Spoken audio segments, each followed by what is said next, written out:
Comment le MMA a-t-il évolué au fil des années? Que se souviennent les pionniers de cette discipline de ces premières années folles? Pour son 10e épisode, Jab Culture vous propose une plongée dans la grande odyssée de ce sport qu'on aime tant, avec Johnny Frachet, coach de l'US Metro, et Aldric Cassata, coach du Boxing Squad. Générique. Salut les gars, je suis donc avec Aldric Cassata comme toutes les semaines dans Jab Culture. Et on a l'honneur de recevoir Aldric, monsieur Johnny Frachet, le coach de l'US Metro. Comment ça va, Johnny? Ça va très bien. Qu'est-ce que tu fais? C'est la première question que je pose à tous ceux qui sont en présentiel avec nous. Qu'est-ce que tu fais à Nice cette semaine? Pourquoi tu es avec nous? Alors, tous les ans, il y a mon maître de lutte à livre, Flavio Peroba, qui organise un stage de lutte à livrer, donc de grappling, de lutte au sol. Et il y a des gens qui viennent de la France entière. Et tous les ans, il y a plusieurs intervenants, dont moi, j'ai la chance d'intervenir dans ce stage. Et c'est pour ça que je viens à Nice. Donc, tu as une relation de longue date avec Flavio? Oui, c'est mon maître depuis plus de 15 ans, 15-16 ans. Aldric, tu travailles aussi avec Flavio, hein. C'est un maître de son art, vraiment. Moi, j'ai un grand respect pour lui. Il travaille avec moi, il fait partie du projet du Boxing Squad Performance et on se connaît depuis, je sais même pas, je crois que 2004, quelque chose comme ça. Donc, ça a toujours été quelqu'un que je respectais. Si tu veux, c'est pas mon maître directement parce qu'il n'était pas à Nice, mais c'est quelqu'un pour qui j'ai beaucoup de respect et je le considère même presque comme tel, quoi. Je vous l'ai dit dans l'intro, on va parler évolution du MMA et gestion de groupes d'athlètes avec vous deux. Mais d'abord, je vais avoir une petite partie actu. Mais première question que je vais vous demander, c'est depuis quand vous vous connaissez, Aldric et Johnny? En fait, on se connaissait sans se connaître déjà, parce que c'était un milieu plus petit avant. Après, je vais laisser Johnny répondre, mais on était, je sais pas, on devait être 30. Mais je te parle de ça en 2005, quoi. Je sais pas, en 2005, on devait être peut-être 30 combattants, peut-être 40, j'en sais rien, actifs. Donc, on se connaissait tous, mais sans forcément se connaître, tu vois. Moi, j'aimais pas trop venir sur Paris et sur Avignon, parce qu'à l'époque, il y avait une grosse team aussi à Avignon des frères Schiavo. Et j'aimais pas trop. Je préférais l'étranger déjà à l'époque, tu vois. Et je sais que Johnny, on a été dans pas mal de pays au même moment, tu vois. Donc c'est cool, on développera tout à l'heure. Et du coup, je t'avoue que c'est pas un truc que j'aimais bien faire, moi, monter sur Paname à cette époque. Je te confirme que quand tu descends à Nice, t'as plus envie de revenir sur Paris. Je te le confirme, Aldric. Je disais un peu d'actu d'abord, Johnny, parce que l'actu de l'US Metro, elle est florissante pour le coup ces dernières semaines et les prochaines. On a parlé de Morgan Charrière. Il y a quelques semaines, on a débriefé ça avec Aldric dans Aldric NRB. Sa victoire à Nashville sur Nate Landwehr, ce KO Tony Truant. T'étais pas dans le coin. Aldric avait expliqué pourquoi, problème de visa. Tu peux un peu élaborer là-dessus. Donc, t'as été coincé par un problème de visa avec les États-Unis. Ouais, c'est ça. C'est que j'ai fait beaucoup d'allers-retours aux États-Unis. Et du coup, maintenant, avec la politique un petit peu migratoire aux États-Unis, d'entrée aux États-Unis qui se durcit, maintenant, je dois prendre un visa. Normalement, j'avais pas forcément l'obligation avant, parce que l'ESTA plus le fait que ça soit l'UFC qui prenne le billet, ça donnait un petit peu, ça faisait foi du sérieux et puis de comme quoi j'allais coacher, etc. à l'UFC. Et du coup, maintenant, je dois prendre un visa. Donc, je pense qu'à terme, on va même tous le faire, hein, de toute façon. Donc, Ouais, faudra ça pour tous. Tu pourras pas être avec Nora aussi le 2 août à Las Vegas? Non, je pourrais pas être avec Nora à Las Vegas, mais il y a Redouane et on a envoyé aussi elle a pris aussi un sparring partner à elle, donc on communique tous les jours maintenant avec WhatsApp et tout ça. Elle a toutes ses journées, tout est réglé et tout, donc voilà. Ça ouvre un peu sur les premières questions que j'allais te poser. C'est comment tu as vécu, tu vois, ce combat pour Morgan à Nashville sans toi? Comment tu l'as vécu déjà dans les derniers jours de la Fight Week pour voir avec lui, et le soir du combat? Ça m'intéresse. Alors, en fait, le truc, c'est que j'essaie de pas m'effacer, mais de parler d'être efficace dans le coaching et d'être un copilote, mais en même temps de développer l'intelligence des combattants pour qu'ils puissent, ce que je disais à Aldric en privé, de se passer un peu de moi. C'est-à-dire, s'il y a un problème ou quoi, ils sont capables de faire les bons choix au bon moment et tout, mais pas que eux, le staff aussi. C'est-à-dire que quand on a pas mal de monde à s'occuper, on doit former indirectement, voire même directement, les gens qui sont autour de nous. Donc là, on avait Alex Curé, The Solution Office, et puis on avait eu la chance aussi d'avoir Eric Cara, qui est préparateur mental de Taylor, et plus, il intervient beaucoup sur la stratégie et tout. Et donc, tous les deux ont bien suivi la stratégie, le camp de Morgan, et puis aussi... on fait un gros travail sur tous les mots, un peu les mots trigger pour coacher de manière la plus efficace possible. Et en fait, Morgan était prêt. Il connaissait le truc, la partition sur le bout des doigts. Donc voilà, il est prêt. Et puis, j'aime bien me dire que je suis pas un gourou. J'aime bien me dire que le combattant, s'il est tout seul demain dans la cage et qu'il me voit pas, qu'il nous entend pas ou qu'il y a beaucoup de bruit, il est capable de résoudre les problématiques en situation de stress en étant seul. Et ça, pour moi, c'était vraiment important. Tu parles de gourou, je me permets, je fais un petit clin d'œil à Baba, mon ancien partenaire jeu, qui t'avait appelé Splinter dans le Fighter Club. J'ai beaucoup aimé cette métaphore pour ceux qui connaissent les Tortues Ninja. Mais comment parce qu'on a débriefé ce combat-là et on sait, le deuxième round, c'est Nate Landwehr qui prend l'avantage sur Morgan. Quand t'arrives, tu vois, l'inter-round du 2-3, devant ton écran, tu te dis j'espère qu'ils vont dire les bons trucs. T'as totale confiance dans le fait qu'on l'a dit aussi. Moi j'ai flippé, je disais que je parlais avec Taylor par message, j'ai flippé. Hein. Et tout à fait, tu l'as dit. Moi aussi, j'étais pas hyper confiant après ce deuxième round. Et par contre, on a aussi tous les deux dit Aldric que le travail qui avait été fait, notamment les mots d'Alex à ce moment-là, avait été très bon à ce moment-là pour réveiller Morgan et réveiller un peu la bête. Quelle approche t'avais quand ce deuxième round s'est fini et que t'étais devant l'écran à attendre ce qu'ils allaient dire? Bah, on est un peu en mode spectateur puisque là, j'étais pas avec lui à ce moment-là, mais vraiment, je tire mon chapeau à Alex et puis je suis vraiment content du travail. Il a suivi tous les sparring, toute la prépa, etc.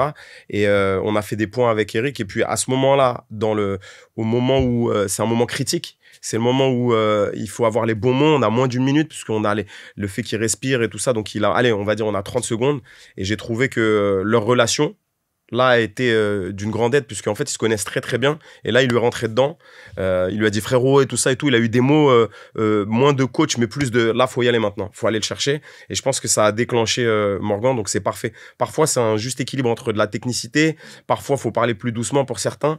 On a eu le cas sur plein de combats où on voyait par exemple Nico qui parlait très calmement à Nassour, etc. Et là, il fallait un petit peu un autre filtre. Il fallait lui rentrer dedans, lui dire réveille-toi, fais du Morgan, t'es puissant, etc. Et donc, j'ai trouvé que l'intervention était parfaite de Eric et d'Alex, quoi. C'est ça la beauté de votre métier aussi, messieurs. C'est que à chaque combattant, il y a une façon différente aussi de l'aborder selon le caractère de la personne. On parlait de Nora Cornell tout à l'heure, 2 août à Las Vegas, qui affrontera Carol Rosa, numéro 10. Carol Rosa de ce classement bantamweight. Donc, c'est un combat très important parce que ça peut lui permettre d'intégrer peut-être ce top 10 à Nora. On est à 10 jours du combat, mais qu'est-ce que tu peux nous dire sur la prépa? Tous les voyants sont ouverts. Tu as confiance dans le fait que Nora va pouvoir battre Carol et intégrer ce top 10? Nora, c'est une créature à part, en fait. Elle travaille différemment. Elle a un mode d'apprentissage différent. Et en même temps, on le voit pas comme ça de l'extérieur, mais elle apprend extrêmement vite. C'est-à-dire qu'elle a la capacité... Je peux lui montrer un truc, par exemple... L'étranglement, j'appelle ça le switch, qu'on a vu la manière dont elle a finalisé sa dernière adversaire là, quand on était en Floride. Du coup, on l'a vu la semaine d'avant, en fait, ce petit système-là. Et elle l'a ressorti le jour du combat, donc c'est fou. Elle a cette capacité-là, et puis en même temps, elle met beaucoup de quantité d'entraînement, beaucoup d'émotions, beaucoup d'intensité émotionnelle et physique dans ses combats et tout. Et à côté de ça, c'est accompagné d'un grand fighting IQ. Les gens ne le voient pas forcément, mais c'est plein de micro-choix qu'elle fait qui sont vraiment impressionnants. Maintenant, elle a une adversaire qui est dure au mal, qui avance, et qui a l'habitude des combats un petit peu de haut niveau. Du coup, on a mis une stratégie en place spécifique pour Nora, pour imposer ses points forts. Et on a contourné aussi les points forts de son adversaire. En tout cas, on les a travaillés. Et je pense que ça va être un combat très tactique, un combat qui va jouer beaucoup à la feinte, beaucoup au fait de marquer des points, faire des dégâts et aussi donner à manger, ce que je dis souvent, donner à manger aux juges aussi, surtout avec les critères maintenant. Les 3 juges sont dans des positions différentes, ils voient pas forcément la même chose. Et j'ai dit à Nora, il faut que là on leur donne à manger en début, milieu et fin de round. Il faut qu'ils aient une action décisive. Comme ça, s'ils doivent se souvenir, même si c'est serré, ils ont des triggers début, milieu et fin, et on a la victoire. Et on a travaillé aussi, bien sûr, la capacité de finir le combat. Donc elle est prête, elle a eu des sparring de très haut niveau. Là, je suis très content. Avec la montée de l'US Metro, j'arrive à avoir un réseau plus grand. Et du coup, les athlètes, je peux. Tu peux en parler un peu des sparring, c'est cool ça, parce qu'il n'y en a pas beaucoup au défi. Ouais, c'est ça. Si t'as quelques noms, c'est intéressant. On a eu Christelle qui est venue. J'ai oublié son nom de famille, je suis désolé pour elle. C'est une championne de pied-point, vraiment, vraiment forte. Et du coup, elle est venue, elle combat en anglaise et en pied-point. Elle est une catégorie au-dessus de celle de Nora. Elle est venue, c'était des guerres dans la cage. Et en même temps, c'est dur parce que trouver des gens forts, c'est facile. Par contre, pour les femmes, c'est plus dur. Mais déjà, leur trouver une partenaire qui va venir, mais qui va imiter l'adversaire, qui va regarder tout en gardant ses points forts, c'est assez tactique. Et du coup, c'est ce qu'on a fait pour Nora. Et elle a eu plein de partenaires aussi à la salle qui ont joué le jeu, tout ça et tout. Donc, on a eu la chance. Elle a eu une belle prépa. Franchement, je suis content. Maintenant, elle a les clés, c'est à elle de faire le taf, mais elle est prête. Ouais, je pense qu'Aldric peut témoigner, c'est pas facile. Hein, non, c'est pour ça que je dis c'est dur pour les femmes, surtout que Nora c'est fort. Moi, tu as vu, elle, si elle nous regarde, Nora, déjà, je lui passe le bonjour. Puis depuis le GFA, moi, son premier combat contre Marie Loiseau, j'ai dit que ça performerait. parce qu'elle a des qualités de ouf. Mais c'est vrai que Carole Rosa en face, c'est fort. Mais tu sais que c'est un gros combat. Ouais. Vraiment. Je sais, c'est un rendez-vous très important. Moi, et lundi, on va le preview dans Aldric Energy. Parce que c'est fort en face aussi. Moi, je trouve que Johnny fait vraiment du bon travail. Déjà, tu sais, le coach qui parle pas de télécommande, moi, même si, bon, là, on se connaît, mais il a ma sympathie. Ça fait peut-être 10 podcasts sur Jab Life et 2 ans que je le dis, ça n'existe pas. Il n'y a pas de télécommande, c'est un mythe. Le mec, il se débrouille tout seul, c'est ce que tu as fait en amont et ce que tu vas lui dire éventuellement pendant qu'il marche, mais il n'y a pas de télécommande. Et moi, j'aime bien les coachs qui parlent comme ça, et il fait du boulot de ouf, parce que c'est pas une grosse écurie qu'il a, c'est des mecs qui évoluent. On parle de Nora, l'évolution, elle est complètement folle depuis son premier combat, même. Tu vois, la Nora du Warrior, il y a eu des progrès de fou, tu vois, depuis qu'il s'en occupe. Taylor, pareil, je trouve que ça évolue dans le bon sens, même s'il est déjà hyper fort, Taylor. Mais on voit, tu vois, l'agressivité dans ses combats, il accélère au bon moment. Et Morgan aussi. Moi, j'aime beaucoup le boulot qui est fait par Johnny à l'US Metro. Les petites passes D de Monsieur Cassata, parce que si on parle de tous tes élèves à l'US Metro, on y est pour 1 heure et on fait tout le podcast là-dessus, mais la troisième personne dont je voulais parler, c'était Taylor. Parler de sa performance au PFL Bruxelles, on l'attendait après son départ de l'UFC, c'est cette première perf contre Ali Taleb. Comment tu l'as trouvé?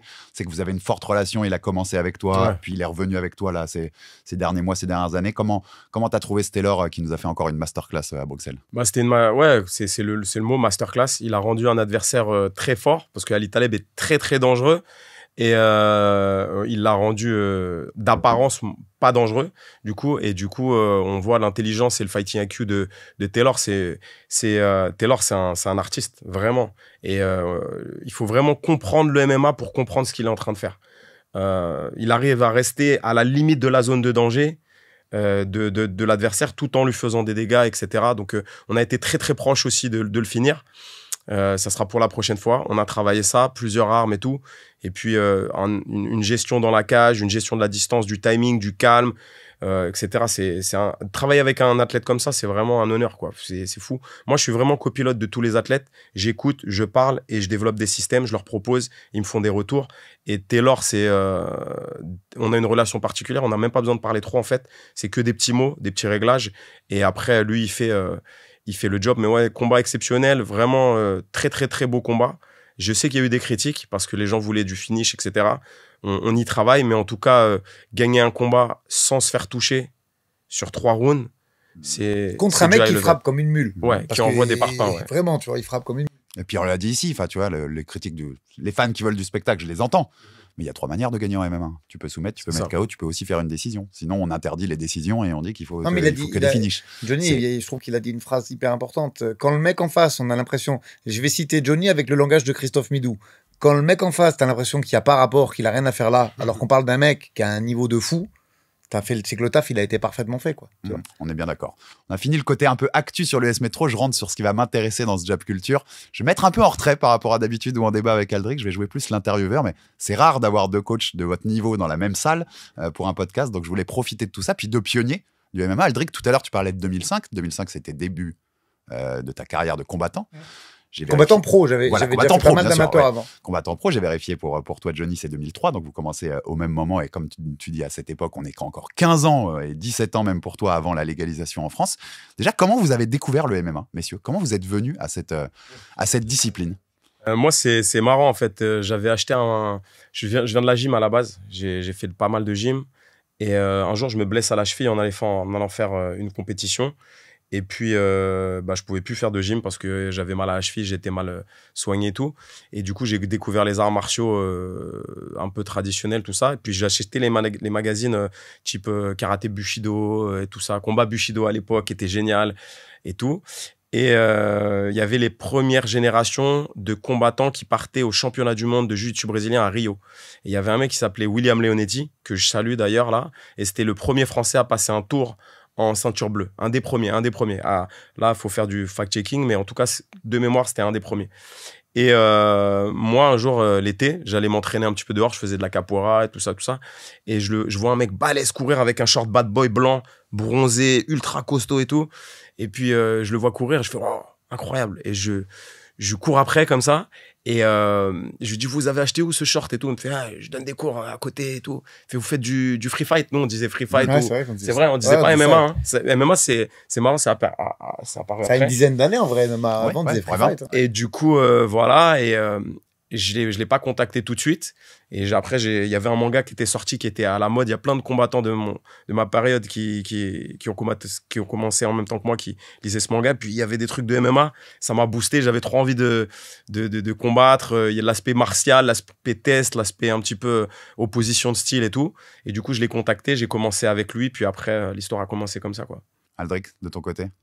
Ouais, pas très loin. Moi, je faisais beaucoup de foot aussi à l'époque, tu vois, vers 16-17 ans. Et en fait, il y a une phrase que Thierry Henry a dit, c'est l'implication. C'est-à-dire que moi, tu vois, je me sentais... ça me plaisait le foot parce que j'avais un petit contrat de stagiaire pro, je touchais 2-3 ronds et tout, mais j'avais pas l'implication et la discipline que j'ai eue par la suite dans le MMA parce qu'il me manquait un truc, parce que je faisais ça depuis peut-être trop longtemps aussi, depuis l'âge de 5 ans, tu vois. Et voilà, ça a démarré en louant un DVD au vidéoclub de l'UFC 2, je crois. Mais pas par hasard, je veux dire, J'ai vu le truc, je me suis dit, mais c'est quoi ce truc? Mais j'avais déjà fait du karaté quand même, étant petit, tu vois. Et j'ai dit, je voulais voir un truc, je me suis dit, mais c'est quoi ce DVD et tout? C'était l'UFC 2. Ne me demande pas pourquoi c'était pas le 1, c'est le 2. J'ai regardé le truc, j'ai halluciné. Et en fait, à l'époque, ce qui se rapproche... Là, je te parle de ça, on est en 2000, hein, tu vois, 99 même peut-être. Non, le UFC 1, c'est 93. Le Donc UFC 2 est 94. on est en 94, tu vois, un truc comme ça. Et je dis, putain, mais c'est quoi ce truc-là? C'est quoi ce truc-là? Et kiff total. Alors attends, 94 UFC 2 et moi j'ai dû voir ça en 2000. Oui, voilà. c'est ça. Le DVD, tu l'as pas eu tout de suite, hein, c'est évident. En 2000 ou en 99 ou en 2000. Et je regarde le truc, amoureux. Mais vraiment amoureux. Je dis, je veux faire ça absolument, donc je me renseigne. À Nice, il n'y avait rien à cette époque. Il n'y avait pas de jiu-jitsu. C'était à Magagnosc, c'était David Jorsetti. Okay. Midou qui faisait quelques allers-retours, mais qui restait plutôt au Canada. Je l'ai connu après. Il y avait Jerry, qu'on s'est rencontré un petit peu après. Et il y avait club de lutte, club de trucs, tu vois. Et j'ai commencé comme ça. Puis en vrai, tu te renseignes sur quoi? Parce que tu as raison. Si tu regardes l'UFC 1 ou 2, il n'y a pas marqué MMA sur le truc. Non. Il y a marqué Ultimate Fighting Championship. Eux-mêmes ne savaient pas comment s'appelait la discipline. Je ne sais même pas s'ils utilisaient Free Fight, les commentateurs à cette époque-là. En France, il y avait déjà. Hein. C'était un truc, voilà, on vous montre ça, c'est du combat, c'est des arts martiaux les uns contre les autres. Ceinture d'or. Ouais, t'avais les Golden Belt là, de Ponkido, il y avait Cyril qui faisait déjà, il y avait Mathieu Nicourt, le matchmaker de l'Hexagone qui faisait déjà. Contact. Il y avait la lutte contact, il y avait Gilles Arsène qui était un peu dans le truc, il y avait les frères Scavo, ils avaient démarré aussi, je crois, déjà, les frères Issio aussi, parce que tu sais, j'ai bien aimé, aucune critique envers RMC. Le film, je l'ai regardé, il m'a rappelé des souvenirs, mais c'est pas tout à fait comme ça que ça s'est passé quand même. Il y a plein de mecs. Alors, c'est vrai que nous, on peut en parler à la caméra de Job Life parce que c'est moins mainstream encore que la télé. Mais il y a eu des trucs, il y a eu des défis. Il y a Damien Riccio qui allait défier Robin Gracie. Il y a eu plein de trucs dans l'histoire du MMA français. Il s'est construit. Alors, c'était pas fou, mais voilà, ça fait partie de l'histoire quand même, tu vois. Et c'était comme ça à cette époque. Mais ouais, Johnny il a raison. Il y avait les Golden Belt, il y avait l'Ultra Fight Kempokan à Paris, là, organisé par Ali Mioubi et Mohamed Temar, tu vois. Daniel Cognam, qu'on oublie. On n'en parle jamais de ces gens-là. Et en fait, il y avait, mais même profitez, avant les gars, profitez. Même avant, en fait, les gens ont oublié. On est un peu amnésique, mais il y a une histoire de sport de combat qui est très très forte, qui est restée un petit peu cachée. Mais il y avait déjà des oppositions de combat, judo contre boxe, etc. En France, on a un gros héritage là-dessus, sauf que c'était pas connu. Et puis il y a toujours eu ce genre de défi là, hein, tout le temps.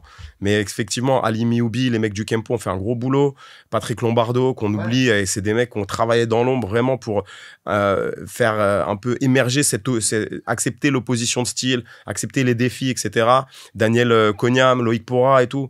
Il y en a plein. Après, peut-être que j'oublie des noms, mais en tout cas, c'est eux les premières générations. Hein. Ils partaient au Japon, ils défiaient les Japonais. Hein. Ali Mioubi, il partait là-bas et tout, donc c'était quand même... Ouais, Ali, il est parti prendre Rumina Sato au Japon, et aux États-Unis, je crois qu'il a pris Ralph, le Gracie, tu vois, donc c'est... La seule, je pense que si on doit faire une différence entre notre génération et la première, c'est que nous, on s'est barrés. Voilà. Eux, ils allaient dans les pays pour se battre uniquement, et nous, on s'est barrés pour s'entraîner. Je pense que si on doit faire une démarcation, juste, je sais pas si tu es d'accord avec moi, Johnny, mais voilà, c'est ça la seule diff, c'est que nous, on a pris nos baluchons et on s'est barré au Brésil, aux États-Unis après, tu vois. Et eux, ils l'ont pas fait, mais parce que je sais même pas si ça existait vraiment, tu vois, à cette époque. Tu vois. Je pense que c'est la seule diff. Mais c'est cool, vous régalez parce que c'est important aussi de rappeler toute cette grande histoire et qu'elle est pas née comme ça en 2020. Loin de là, il y a plein de noms à citer. Mais comment tu passes? Tu dis, on s'est barré. Comment tu passes de je suis un mec avec un short bad boy et je lui parle, ou je vais louer un DVD de l'UFC 2 à vas-y, on se barre et on va faire des combats à l'étranger. Tu vois, c'est quoi la démarche? À quel moment vous vous êtes dit vas-y, je le fais, on y va? Alors moi, c'était fou. Hein. C'était, je me souviens, il y avait un champion qui s'appelait BJ Penn, très très très connu. Et un jour, je trouve je crois que c'est avant d'aller au Brésil même, je trouve son l'adresse mail de son frère sur Internet. Et il commençait à être connu. Et du coup, je lui envoie un message et son frère me répond.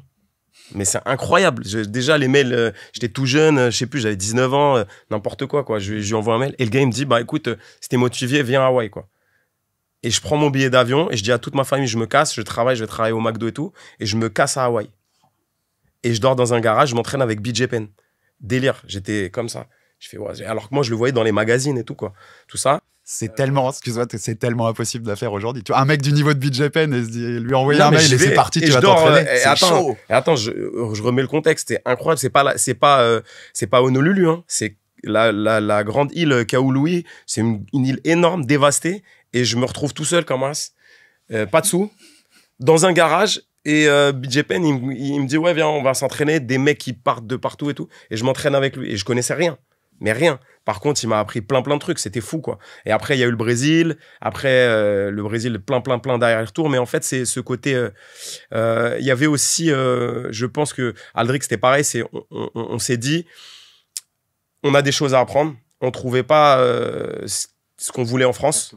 Et on va aller apprendre. Il y avait ce côté un peu humilité. C'est-à-dire, on s'est dit, on va investir sur nous-mêmes. On va aller apprendre avec ceux qui sont, en tout cas, à la base du truc. En tout cas...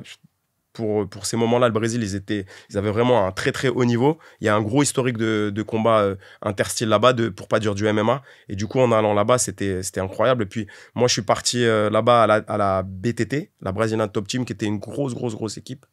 Et puis, j'ai combattu là-bas. J'ai combattu à Bahia, j'ai combattu... là-bas, je me suis entraîné avec des gros champions, Paulo Filho, Murilo Bustamante, et puis plein d'autres. Et je suis resté 3 ans et demi à peu près, en faisant plein d'allers-retours, mais je suis resté 3 ans et demi. Puis j'ai appris plein de trucs, le style brésilien, la manière de penser, la langue aussi, la stratégie, le truc qu'ils appellent la malandrage, le fait d'être malin, de gagner un combat un peu avec le vice, etc., qui est aussi un gros bagage et une grosse particularité des Brésiliens. Et voilà. Aldric, toi? Ben, même départ, moi j'ai fréquenté pas mal le circuit du Kempo au départ, tu vois, parce qu'il y avait que ça comme compétition, si tu voulais, ce qui se rapprochait un peu du MMA, c'était le Kempo. Et je me suis vite rendu compte en fait que, tu vois, la plupart des instructeurs que je rencontrais, ils avaient fait 2 jours en 97, je crois, avec Rickson, qui était venu donner un stage. Voilà, c'était ça leur base de jiu-jitsu, la grande majorité. Ça manquait de connaissances en fait. Il y avait un très haut niveau de lutte. Tu vois, à Nice, ici, il y avait déjà des gros clubs de lutte avec des mecs qui avaient fait des grosses compètes. Donc ça, en France, on savait déjà faire. Il y avait un très bon niveau de boxe thaï, mais ça manquait de MMA. Personne.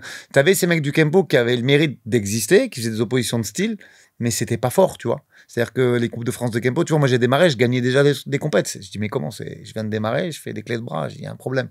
Tu vois, je dis, ah, t'es trop fort. Non, je suis pas trop fort, il y a un problème, frère. Je me suis dit, j'ai capté de suite. Tu vois, après, j'ai rencontré Michel Salvadori, qui avait démarré avec David aussi, et qui était déjà ceinture bleue à l'époque, ou ceinture violette, Michel, tu vois.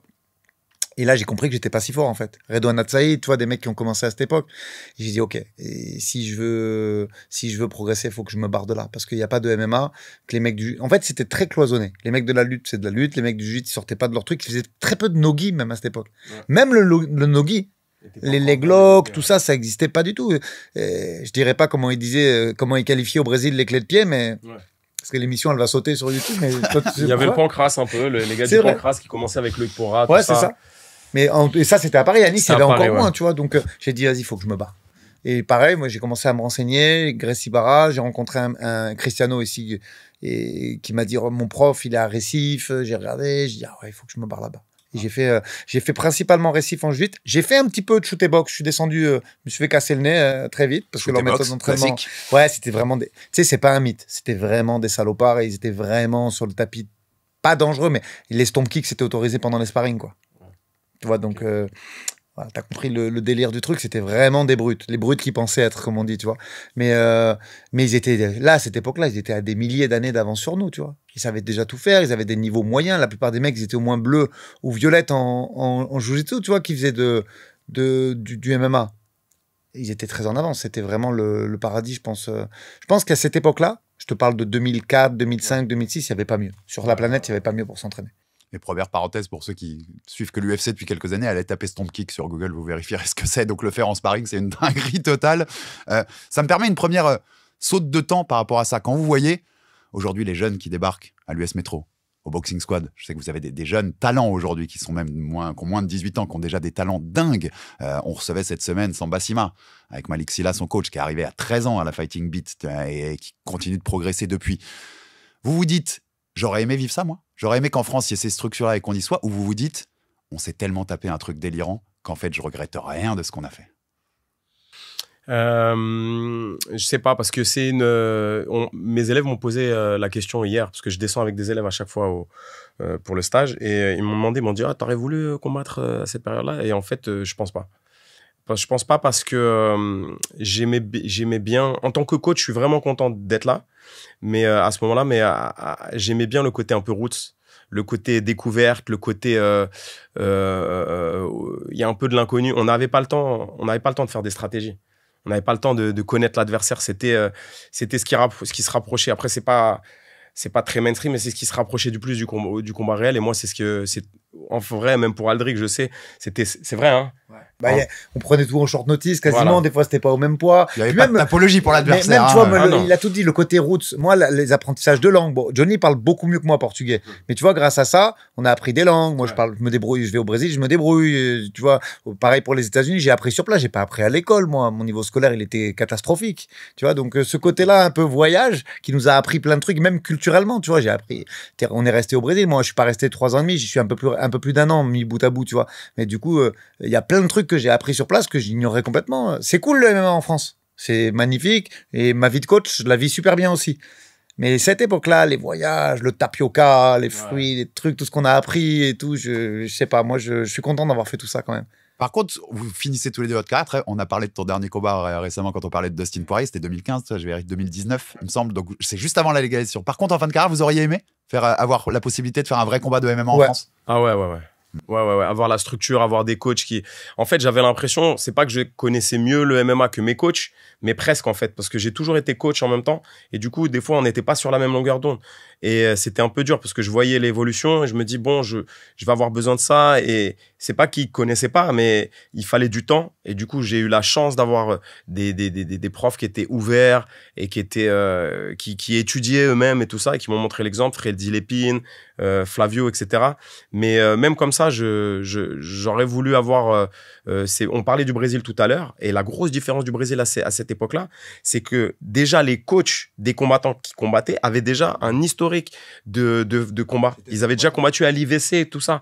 Et ça, même si techniquement, c'était pas ultra fin comme ce qu'on voit maintenant, le fait de savoir ce que c'est que de perdre le poids, de savoir ce que c'est que se prendre un genou dans la tête et récupérer, récupère, accélère, gère la distance, etc. Et puis les mots percutants, etc.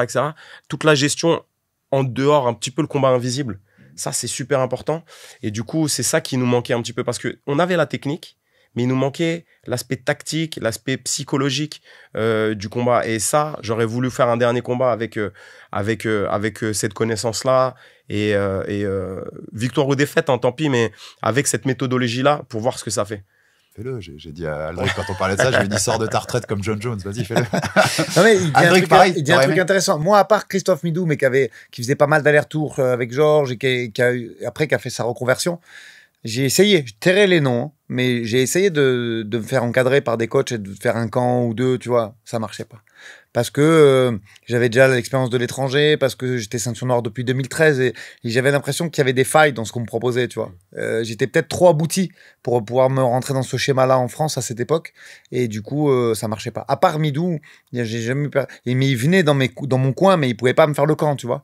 Et voilà, il me manquait quelque chose en France à cette époque. Tu vois, mais il y avait trop de trucs qui s'étaient passés à l'étranger, tu vois, parce qu'après le Brésil, pareil, j'ai eu la chance de travailler avec des mecs super forts aux États-Unis aussi, et je pense que voilà, ça m'a empêché de rentrer dans un système en France d'apprentissage en fait. Alors je pousse le truc un peu, mais en fait, sur le jeu global de ce MMA, ce que vous faisiez à l'époque n'a rien à voir avec ce que vous enseignez aujourd'hui. Vous avez l'impression qu'il y a un monde d'écart? Non, c'est la base. Sur la tactique, je parle plutôt sur le truc global, tactiquement. C'est plus abouti aujourd'hui, mais je pense que sur la base.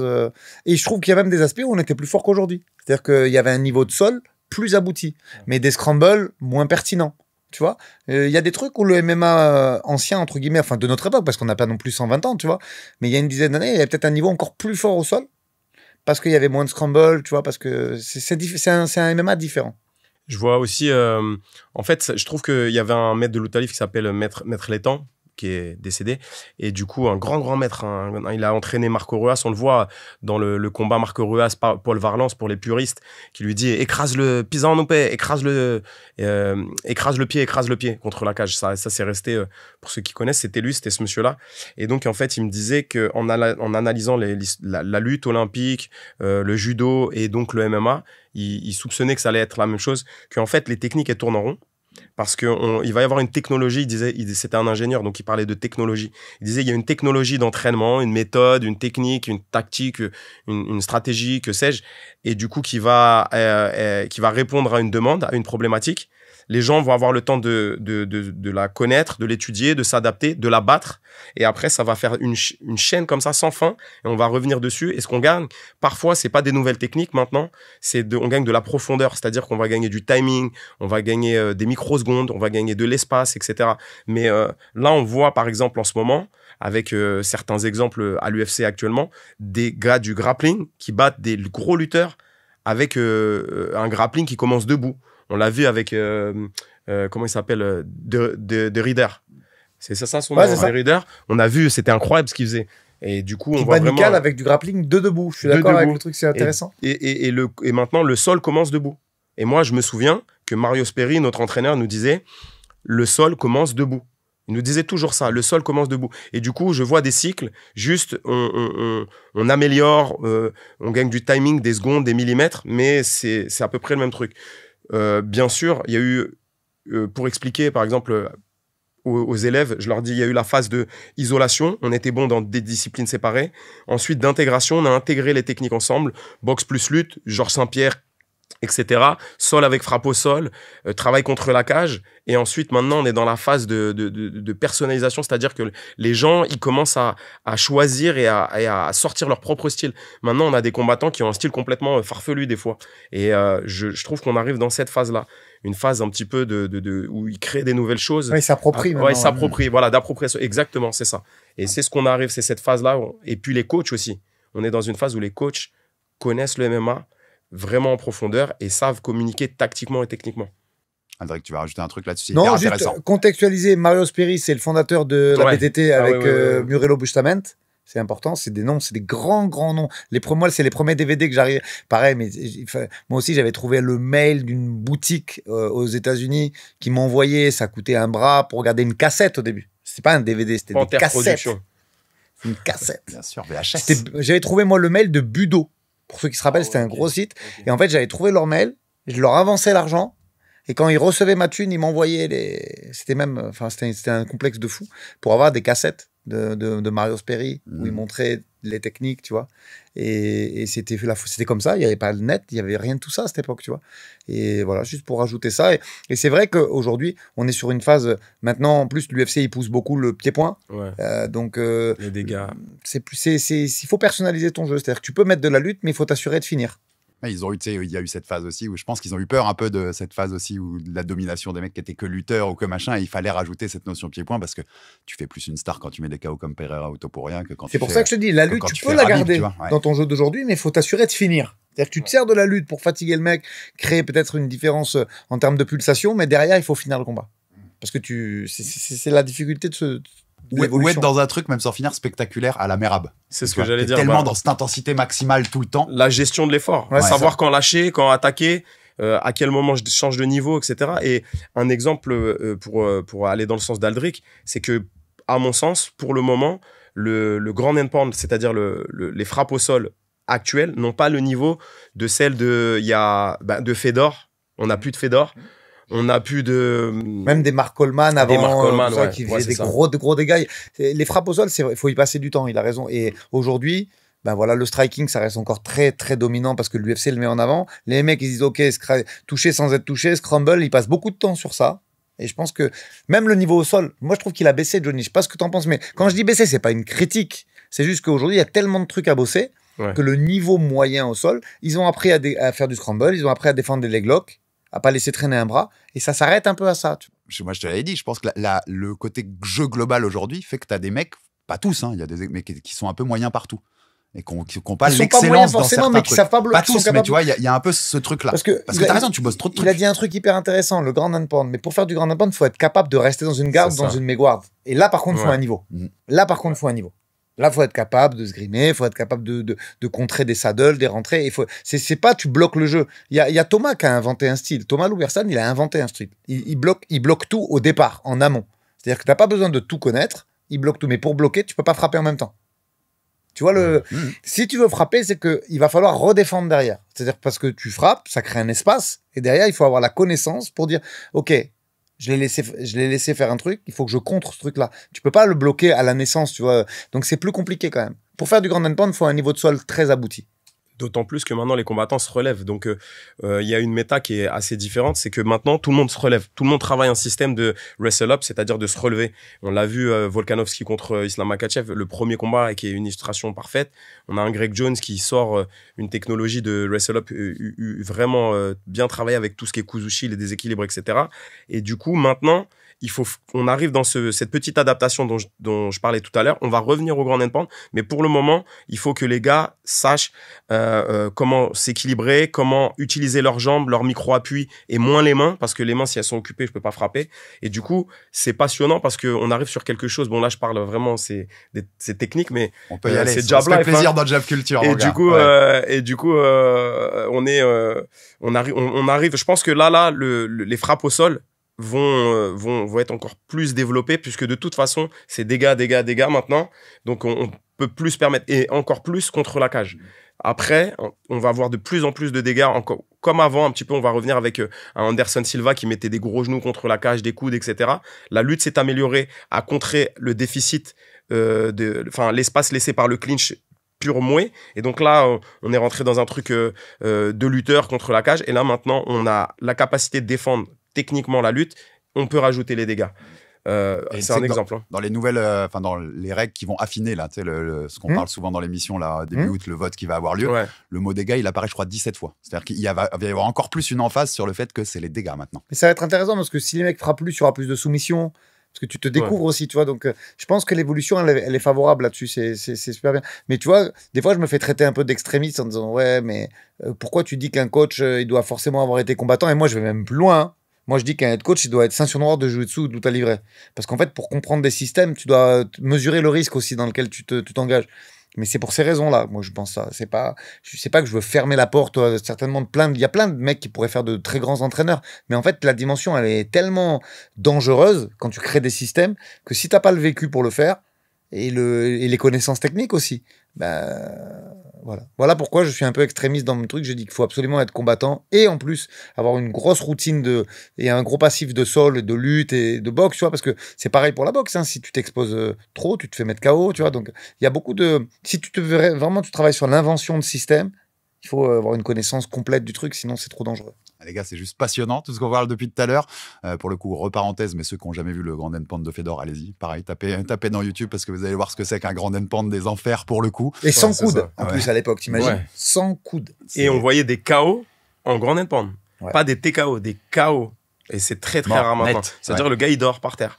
Donc vraiment, c'était impressionnant. C'est vrai que t'en vois plus souvent. Non, on n'en voit pas. Aujourd'hui, c'est très rare. Parce que ça se relève, parce que parce que je te dis, le niveau, il est plus bas. Et t'as raison, nous on avait fait 1 heure avec Craig Jones dans mon ancien média à RMC, dans le Fighter Club, avant le Volk Slap. C'était passionnant tout ce qu'il racontait sur tout ce qu'il avait créé pour contrer ça. Et ce qu'a très bien fait Volk pour le coup dans ce premier combat. Je rattrape un peu, mon conducteur est parti en vrille totale, Aldric, je te le dis. Mais c'est ça qui fait la passion de cette émission, c'est génial. Mais je voulais. 2003-2005, je vous l'ai dit, vos débuts pro, vous avez souvenir de. Est-ce que vous avez touché une bourse? Et si oui, de combien elle était? Zéro souvenir? Putain, je réfléchis moi aussi. Les premiers, je crois peut-être 300 balles, je crois, un truc comme ça. Il faudrait que je regarde exactement mon tapeau, mais j'avais signé avec Marc Petitjean qui faisait des événements de kick et de MMA en Belgique, et je crois que c'est les premières bourses un peu sympas que j'ai touchées, puisqu'avec, je me rappelle qu'avec ma bourse, j'étais parti au Brésil. J'avais pris un voyage je crois que je faisais 4 escales ou 3 escales pour aller à Recife. Normal. Je te jure, je crois que j'avais mis 27 heures ou 28 heures parce que j'avais pas trop de thunes et j'avais pris ce truc-là. Et je dormais sur le tatami à l'époque, tu vois. Mais je crois que avec la bourse, ça avait payé l'aller-retour, tu vois, un truc comme ça. Donc ça devait faire peut-être 1500 balles. Je crois que c'est mon 3e combat ou un truc comme ça, tu vois. Johnny? Moi, c'était c'était quoi, UKMMA. Et j'ai gagné, je sais plus, je crois 100 balles, un truc comme ça et tout. Il y avait même pas à manger. Je me souviens, pendant la soirée, pendant le combat, c'était dans un bar, les gens fumaient. C'était sur un ring. Il y avait de la fumée en haut. Il y a eu une bagarre pendant mon combat. Ils l'ont arrêté. Et il y a un mec pendant l'interround qui me tient le pied en bas du ring. En bas du ring. Un gars de dehors, quoi. De dehors, comme ça, il me tient le pied et tout. Et donc Loïc me coach, tout ça. Et pendant la soirée, la lumière elle s'éteint pendant le combat. La lumière, elle s'éteint. Tu continues le combat? Bah, c'est court, hein, c'est un court instant, mais c'est fou, quoi. Et je me suis dit, ouais, et du coup, bah, 100 balles. 100 balles, mais nous, on combattait même, franchement, je pensais même pas à gagner de l'argent. Oui. On est sortis, il y avait les frères Scavo qui étaient là, il y avait plein de monde et tout, on est parti manger, tout était fermé, on était dans la banlieue de Londres ou je sais pas où, et il y avait un mec qui vendait des frites et des conneries, tu vois, on a mangé ça, on était hyper contents, tu vois. Donc, ça te rentrait même pas en esprit, en fait. C'est pas ça, ça comptait pas du tout. En fait, c'est même pas ça, c'est que, oui, c'est ça, mais en fait, on savait pas. On savait pas que on pouvait faire une vie avec ça. On savait même pas qu'on allait gagner de l'argent avec ça. On se dit, bon, nous, c'était, en tout cas pour moi, c'était, je veux être sûr que devant quelqu'un, j'ai pas peur. Que je peux me battre et que même si le gars il est fort, je veux être bon. Et après, avec le temps, c'est devenu un truc pour la performance. Mais au début, je me suis dit, je vais en Angleterre, c'est une catégorie différente, j'en ai rien à foutre. J'y vais, je flippe de personne. Et c'est ce côté animal, personne n'en parle, mais souvent, c'est ça qui donne envie de combattre, tu vois. Moi, c'était vraiment ça. Je me disais, j'y vais et je dois être capable de le taper, quoi, tu vois. C'est bien que tu le dises, ça fait partie du truc, quoi. Ouais, ça fait partie. C'est pas un sport comme les autres, hein, faut pas se mentir. Et après, ça change, mais tu le dois le garder, ça. Après, ça change, mais tu dois jamais oublier que c'est un tête-à-tête. Jamais, parce que le jour où tu l'oublies, c'est pas bon. Il y a la tactique, il y a la stratégie, il y a l'entraînement. Midou, il le dit, j'aime beaucoup ce qu'il dit et je partage et plus soit énormément. C'est que c'est un tête-à-tête avant tout. Et du coup, des fois, pour revenir à ta question d'avant, des fois, j'ai peur qu'on l'oublie. C'est un sport. Je travaille pour ça. Je travaille à la Fédé et tout ça. Donc, normalement, je devrais pas vraiment. Mais ce côté martial, pour moi, il est important. De dire, même si c'est l'UFC ou quoi, on va se battre. Par exemple, pour Morgan, c'est exactement ce qu'il fallait lui dire. Et je pense que c'est ce qui s'est passé. Il y a des moments où tu dois avoir une approche un peu plus technique, mais tu dois garder au fond de ton cœur, au fond de toi, le truc de dire je fais un art martial, je peux prendre un high kick, dormir et pas me relever. Ça arrive, hein. Et du coup, nous, on doit. Moi, j'aimais bien cet aspect-là. J'aimais bien cet aspect. Tu pars à l'autre bout du monde, tu sais même pas contre qui tu vas te taper, et tu vas avec ça et ton couteau, et c'est parti, quoi, tu vois. Donc ouais, c'était fou. Mais ouais, 100 balles. Le premier combat, 100 balles. Les plus grosses dingueries que vous avez vécues à ce moment-là en termes de quoi? Attends, juste rapidement, parce que je pense que vous pouvez faire une demi-heure chacun là-dessus. Moi, je t'en sors deux. C'est quoi la plus grosse dinguerie? La première, j'ai vu un mec carrément se charger en live. Je dirais pas le nom, pareil, mais c'est un mec connu, mais en live. Il s'est dopé devant toi? Ouais. Il a mis des trucs dans son nez, tout devant moi. Un mec que t'as affronté? Non. Ah, un non, mec okay. qui était dans le même vestiaire que moi. Et après, je vais te raconter juste une anecdote à 2 balles, mais elle m'a fait tellement flipper et empêcher de dormir que je prends Fabricio Nascimento. On est en 2009 ou un truc comme 2008 peut-être. 2008. Et à l'époque, il est classé 34e mondial. Il vient de battre Denis Siever, qui a pris Connor après, tu vois. On me le propose, je dis c'est pas ma caté, mais j'y vais, c'est pas grave, on y va. J'accepte à 77, alors je tombe à 70, je m'entraîne au State à cette époque. Et je le prends, pas d'examen médicaux, rien. Il rate la pesée, mais à l'époque, on accepte, même s'il fait 83 et que c'était à 77.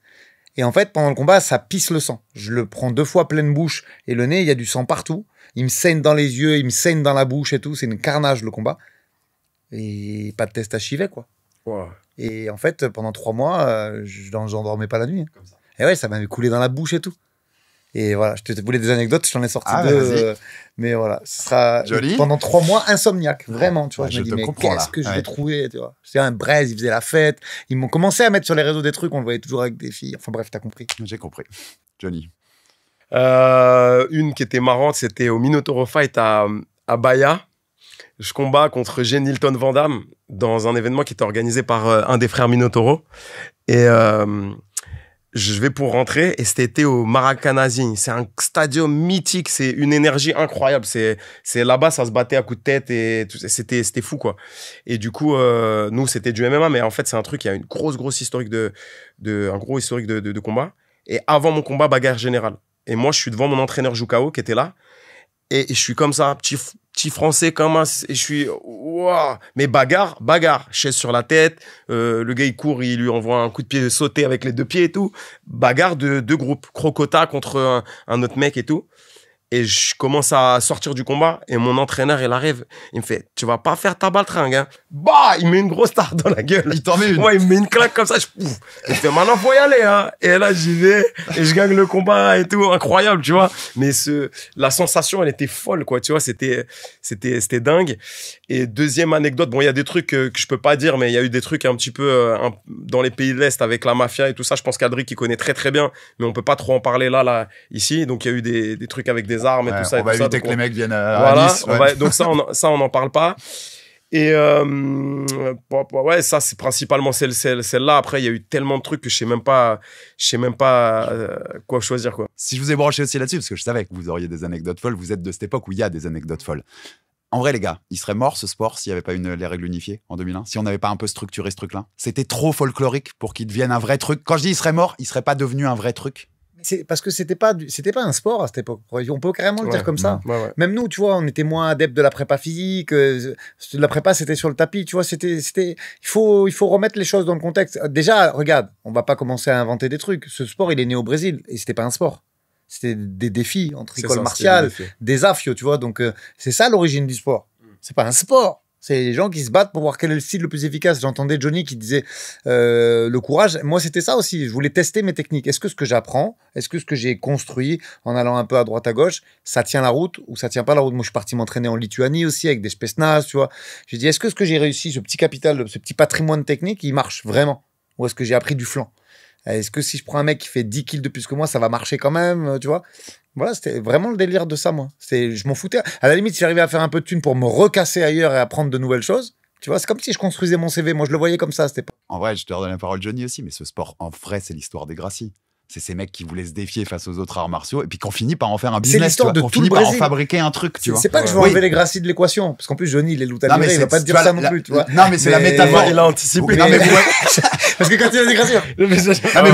Vous voyez la métaphore que je veux dire. Vous voyez la métaphore que je veux dire. C'est pas que, mais la métaphore de ces mecs qui cherchaient à se défier contre d'autres mecs et qu'on en fait un business, qu'on en fait un truc. C'était tout le Brésil qui était comme ça. Il faut savoir que, historiquement, rapidement, ce qui s'est passé, c'est que il y avait déjà, dans les années 1800, 1700, en France, des oppositions au cirque d'hiver, etc., de style, hein. Et du coup, il y avait ce qu'on appelait les catcheurs sur les foires qui partaient et qui se défiaient les uns avec les autres. Et ils partaient après aux États-Unis. C'est ce qu'on appelle maintenant le catch. Et ces catcheurs-là, de temps en temps, quand il y avait des parieurs qui étaient intéressés, ils faisaient des vrais combats. Et ils sont descendus au Brésil et ils ont rencontré une communauté, ils faisaient de la lutte et tout, ils ont rencontré une communauté japonaise très très forte et ils se sont défiés. Et ça, c'était avant les Gracie, hein, largement avant. Il y avait déjà cette idée-là de défi, se mettaient des claques et tout ça. Des fois, c'était avec des kimonos, des fois pas de kimono et tout. Et donc, ils appelaient ça le cirque de combat ou je sais plus comment. Et ça tournait dans tout le Brésil comme ça, en Argentine et tout. Et au Brésil, ce qui s'est passé, c'est que il y avait les Gracie qui avaient des sous et qui ont développé, je fais un fast-forward pour aller plus vite, qui ont développé un circuit, qui ont été développés, pour mettre en avant leur sport, ils ont commencé à aller défier un peu tout le monde. Mais il y avait par exemple la lutte à livre de Flavio, c'était un style de la lutte libre mais avec des frappes et il y avait déjà du taekwondo, du karaté, ils ont défié tout le monde et ce système a créé un engouement et une économie et de cette économie il y a eu des demandes pour organiser aux États-Unis, ils sont partis organiser aux États-Unis et je pense que le sport sous l'impulsion des organisateurs et des entrepreneurs qui ont vu une manne financière se sont dit pour un petit peu perdurer et continuer sur le temps, on va devoir cadrer. Et ça, c'était le début du sport. En fait, c'est un sport qui s'est développé à l'envers par rapport aux autres sports. C'est qu'il n'a pas commencé avec les enfants, puis tout ça. Non, ça a commencé tout de suite avec le très haut niveau. D'accord? Et puis maintenant, on le voit en France, en tout cas, on commence à avoir un développement qui est vraiment sur toutes les catégories de sport. Le sport, là, on a mis du MMA dans les écoles. Je vais y revenir. C'est génial. Il y a plein de trucs et tout, donc c'est super. Il y a vraiment il y a du sport pour tout le monde. Mais pour aller au bout de ce que je te disais, donc, si ces règles unifiées de 2001, elles changent quand même. Enfin, tu vois, on n'aurait pas le sport qu'on a aujourd'hui sans ça. Ça participe fortement à la structuration du passage art martial, sport de combat, défi au sport. Vraiment, sport pour tous. Je pense aussi. Mais regarde même le nom. en France. La France, c'est un mauvais exemple parce qu'on a pris un nom un peu anglais parce qu'on savait pas comment l'appeler, tu vois, Free Fight. Mais en fait, quand tu prends le nom qu'il porte au Brésil, t'as compris, en fait. C'est pas un sport. Vale-tudo. Voilà. Ça veut dire tout est autorisé, tout est permis, tu vois. Donc, c'est pas un sport, ça. Ça, c'est des défis. Et pour pas arranger un art martial et un autre, bah, tu peux tout faire. Mais c'est comme ça que ça s'appelait et c'est pas un sport, quoi. Tu vois, tu cherches juste à dire, voilà, moi, je fais du karaté, moi, je fais du kempo, toi, tu fais du judo, moi, je fais de la lutte libre, c'est qui le meilleur? Et voilà, moi, j'aimais bien ce délire-là, quand même. Après, je suis encore plus content que ce soit un sport aujourd'hui avec la prépa physique, la récupération, t'imagines? Et moi, je suis allé creuser en plus là-dedans, donc j'en suis encore plus content, tu vois. Mais c'est pas ça à l'origine. Et je pense que s'il n'y avait pas eu des règles unifiées, ça serait toujours ça. On s'en marrait avec Malik Sylla parce que je disais, ça aurait pu, à l'ancien temps, ça aurait pu s'appeler MMB, Mix Martial Bagarre, en fait. Il y avait ce petit côté-là, vraiment, tu vois, plutôt que Art. On parlait tout à l'heure de cette évolution de carrière aussi. Est-ce que vous imaginiez, quand vous étiez à ce moment-là, que vous vivriez ce que vous vivez aujourd'hui? Qu'il y aurait l'UFC Paris, qu'il y aurait des choses comme ça, tu vois, ça vous semblait irréel à ce moment-là? Moi, je réponds après. Pour avoir été au States et tout, c'était interdit à New York encore, il n'y a pas si longtemps. Ouais. Moi, je pensais jamais. Attends, New York, ça fait quoi? Ça 2016, fait, j'étais au premier voilà, événement, ça 2016. fait 9 ans. Donc, non, moi, je pensais jamais que ce serait autorisé en France. Moi, pour ma part, quand l'UFC est arrivé, je travaillais déjà avec Lionel Brézéfin à la Fédé. Et quand il y a eu l'APL, la prise de contact avec la Fédé, etc., moi, c'était très émouvant pour moi. Enfin, émouvant, c'était très fort parce que je me suis dit, je vais participer à ça. On a écrit c'est un sport, en fait. En fait, on a participé à ça jusqu'à aller on nous a commandé de normaliser les cages. Parce qu'il fallait que les cages soient, pour la France, un outil de protection du combattant et plus juste un truc de communication, etc., etc. Et du coup, me dire que quand ça arrive en France à 0,0005%, j'ai un petit peu participé à la formation des arbitres, un petit peu avec Lionel Brézéfin, participé à tout ça et à l'accueil de l'UFC en France avec tous les coachs et tout ça. C'était vraiment, vraiment fort. Le voir là, comme ça, je fais, on y est, quoi. J'ai pas combattu là-bas, mais j'y suis. Et aussi voir l'accueil des Français à l'UFC, c'était fou, quoi. Ils étaient, tu vois qu'en fait, il y a une vraie culture martiale et tu vois que les gens, ils voulaient vraiment voir l'UFC. Après, tout le monde ne comprend pas toutes les phases au sol, mais ça, en fait, ça vient avec le temps. Mais ouais, c'était, mais jamais, j'aurais pu me projeter, même dans le meilleur des rêves, de me dire, ça va devenir ça, il va y avoir des MMA League, il va y avoir des championnats de France, on va aller au championnat du monde, je vais parler avec Aldric, il aura une combattante qui va être la meilleure de loin au monde, etc. Je vais entrer des combattants de l'UFC, participer à leur formation, mais jamais de ma vie. On va faire des podcasts sur la promesse c'est des fou, Anglais. on va m'appeler pour raconter ta vie, ouais. Alors que moi, je sortais de ma caravane, je travaillais sur les marchés et j'allais payer mes voyages. Et là, qu'on me dise, ouais, Joe, viens.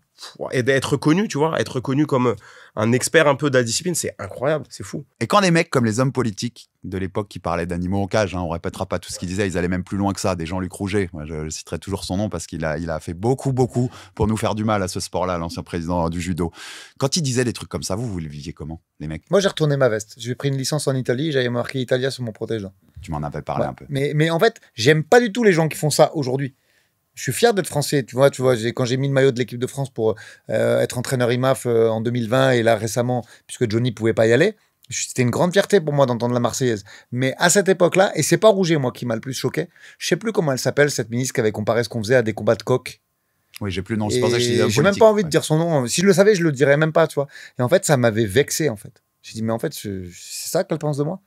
Et du coup, à l'époque, il y avait déjà des petits trucs qui se montaient en Italie.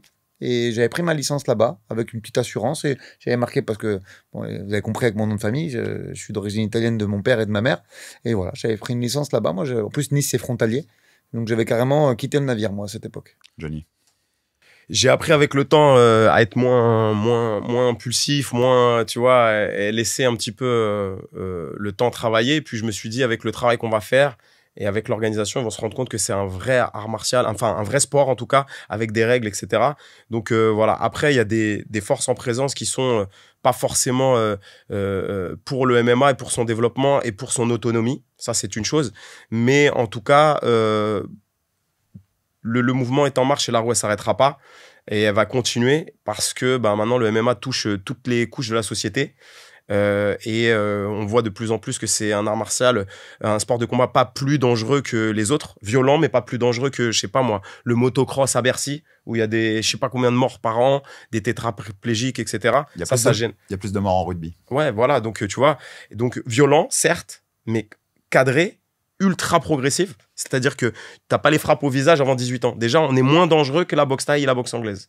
Moins de trauma. C'est hyper important, ça. Tu vois? Et du coup, maintenant, on peut parler. En tout cas, je vois quand Lionel Brézéfin, il part un petit peu parler au ministère, etc. Les gens l'écoutent et les gens commencent à connaître le MMA, notre discipline, et à la respecter pas comme un truc de mec violent, un sport en tant que tel qui permet de développer des combattants de très, très haut niveau et des individus complets et tout ça. Et donc, maintenant, le ministère commence à le voir. Et ça, je suis vraiment content. Donc, je me dis, c'est un peu quand ces personnes parlaient, je pense qu'elles n'avaient pas les éléments, tu vois. Et ce statut de sportif de haut niveau qui a été obtenu finalement assez vite, là, qui va se mettre en place, c'est un signe aussi que oui, ce mouvement, il est en marche. Ça gentiment, moi, je vais te mettre carrément un scud. Moi, je vais envoyer vraiment lourd et je vais me faire encore plein de copains.